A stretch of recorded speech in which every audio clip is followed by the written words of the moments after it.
ಇದು ಜನಪ್ರಿಯತೆಯಲ್ಲಿ ಒಂದು ರೀತಿ ರಾಷ್ಟ್ರಗೀತೆಗಿಂತ ಹೆಚ್ಚು ಜನಪ್ರಿಯ ಆಗಿದೆ. ಇದು ಯಾಕೆ ಇಷ್ಟು ಜನಪ್ರಿಯತೆ ಪಡೀತು ಅಂತಂದರೆ ಡಾಕ್ಟರ್ ರಾಜ್ಕುಮಾರ್ ಅವರು ಹಾಡಿದ್ದಕ್ಕಾಗಿ ಅದಕ್ಕೆ ಇಷ್ಟೊಂದು ಖ್ಯಾತಿ, ಇಷ್ಟೊಂದು ಮನ್ನಣೆ. ಆ ಹಾಡು ಯಾವುದೂ ಅಲ್ಲ, ಹುಟ್ಟಿದರೆ ಕನ್ನಡ ನಾಡಿನಲ್ಲಿ ಹುಟ್ಟಬೇಕು ಅಂತಂದೆ.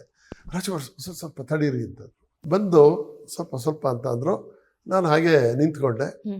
ದೆನ್ ಅವ್ರು ಹೇಳಿದ್ರು, ಇದು ರಾಜ್ಕುಮಾರನ ಹಾಡು, ಆದರೆ ಇದರ ಶ್ರೇಯಸ್ಸು ಸಿಗಬೇಕಾದ್ದು ಈ ಗೀತೆಯನ್ನು ಬರೆದಂಥ ಹಂಸಲೇಖ ಅವ್ರಿಗೆ.